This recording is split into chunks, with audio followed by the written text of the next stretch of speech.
Monsieur Lapetite, are you aware of the nickname the people of France have given me? I have no interest in such things. But you're aware of what they call me. I'm aware. What are you aware of?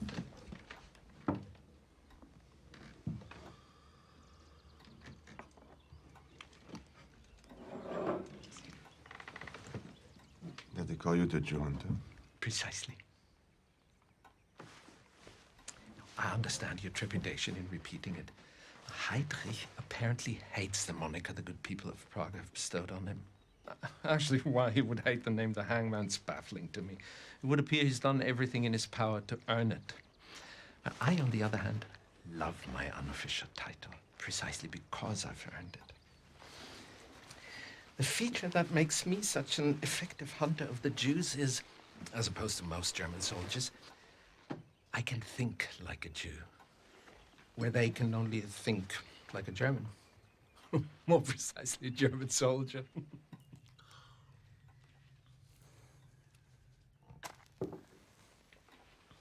Now, if one were to determine what attribute the German people share with a beast, it would be the cunning and the predatory instinct of a hawk. But if one were to determine what attributes the Jews share with the beast, it would be that of the rat. The Führer and Goebbels' propaganda have said pretty much the same thing, but where our conclusions differ is I don't consider the comparison an insult. Consider for a moment the world a rat lives in.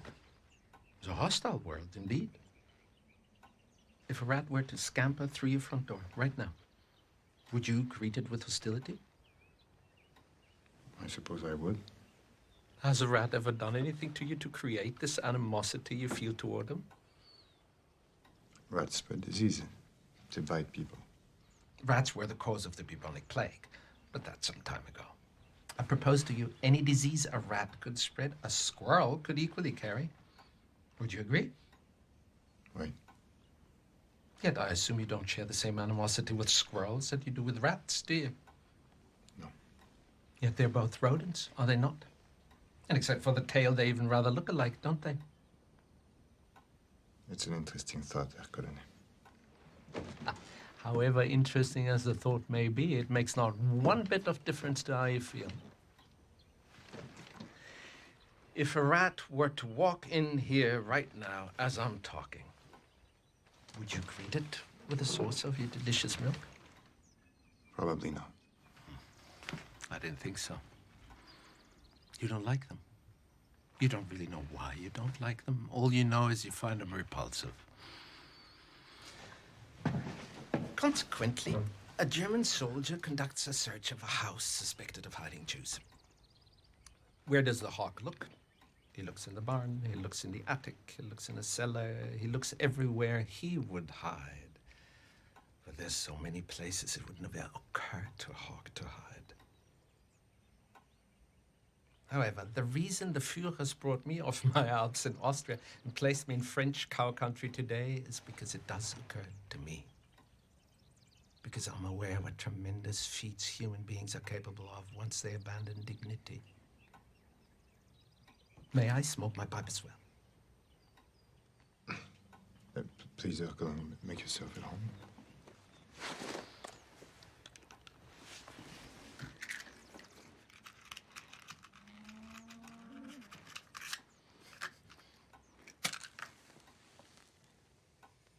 Now, my job dictates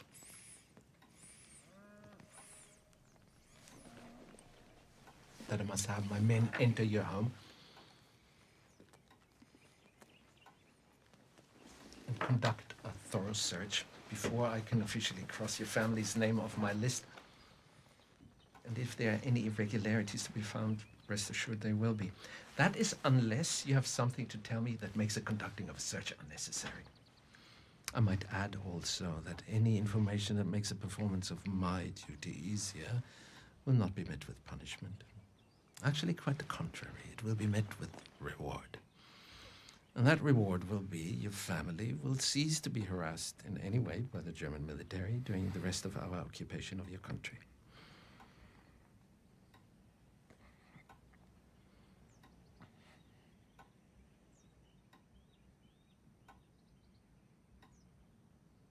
You're sheltering enemies of the state, are you not?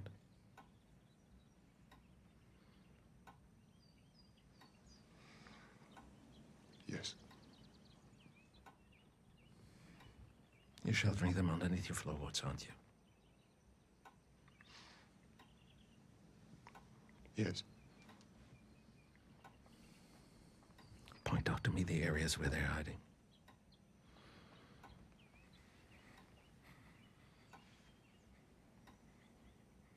What makes my head go round and round while my heart stands still? If I didn't care, would it be the same? Would my every prayer begin and end with just your name? And would I be sure that this is love beyond compare? Would all this be true if I didn't care for you?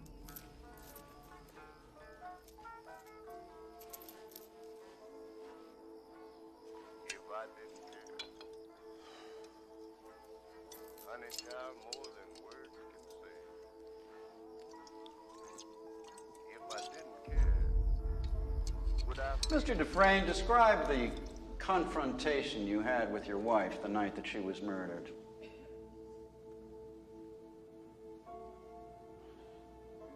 It was very bitter.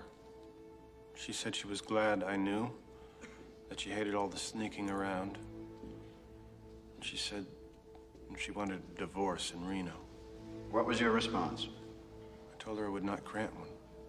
I'll see you in hell before I see you in Reno. Those were the words you used, Mr. Dufresne, according to the testimony of your neighbors. If they say so. I really don't remember. I was upset. What happened after you argued with your wife? She packed a bag. She packed a bag to go and stay with Mr. Quentin. Glenn Quentin, the golf pro at the Snowden Hills Country Club, the man you had recently discovered was your wife's lover. Did you follow her? Went to a few bars first. Later, I drove to his house to confront them. They weren't home, so I parked in the turnout and waited. With what intention? I'm not sure. I was confused, drunk. I think mostly I wanted to scare them. When they arrived, you went up to the house and murdered them. No, I was sobering up. I got back in the car and I drove home to sleep it off. Along the way, I stopped and I threw my gun into the Royal River. I feel I've been very clear on this point. Well, where I get hazy is where the cleaning woman shows up the following morning and finds your wife in bed with her lover riddled with .38 caliber bullets. Now, does that strike you as a fantastic coincidence, Mr. Dufresne, or is it just me? Yes, it does. Yet you still maintain that you threw your gun into the river before the murders took place. That's very convenient. It's the truth. The police dragged that river for 3 days and nary a gun was found. So there could be no comparison made between your gun and the bullets taken from the blood-stained corpses of the victims. And that also is very convenient, isn't it, Mr. Dufresne? Since I am innocent of this crime, sir, I find it decidedly inconvenient that the gun was never found. With just your name, and would I be sure that this is love beyond compare?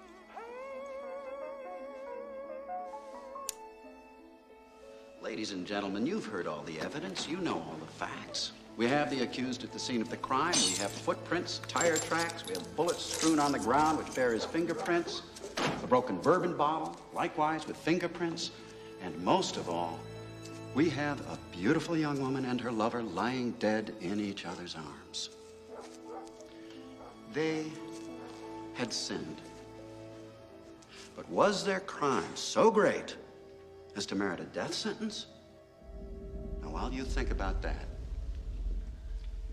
think about this. A revolver holds 6 bullets, not 8. I submit that this was not a hot-blooded crime of passion. That at least could be understood, if not condoned. No.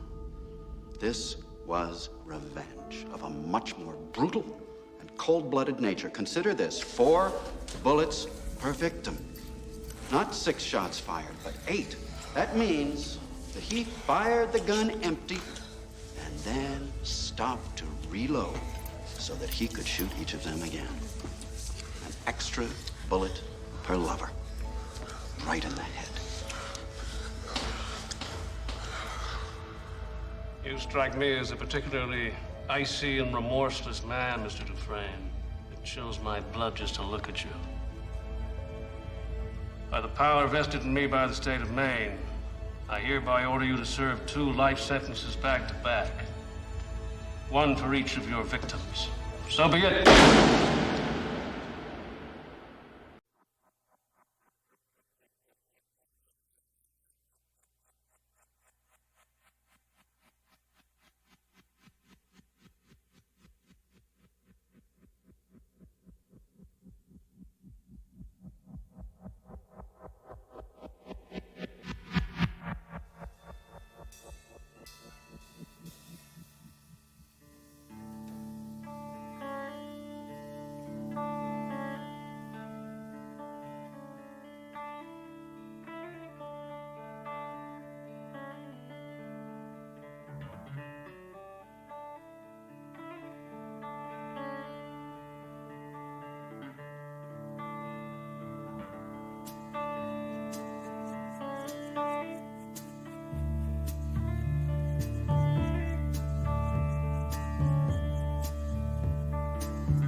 This is the end, beautiful friend.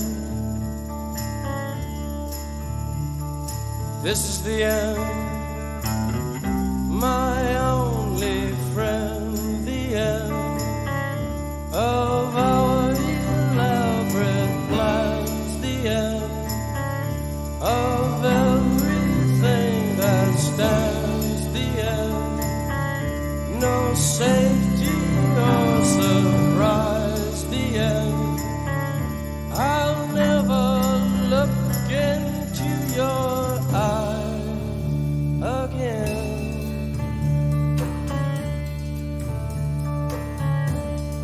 Can you picture what will be? So limitless and free, desperately in need of some stranger's hand in a desperate land.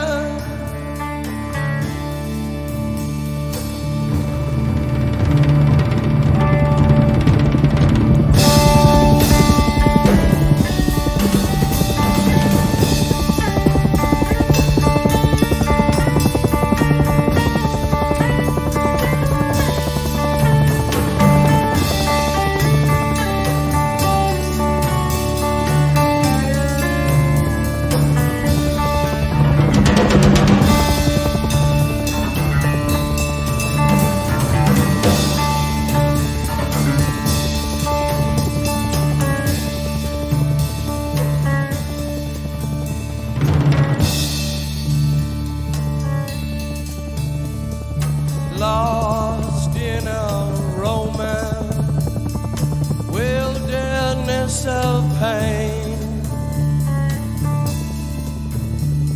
and all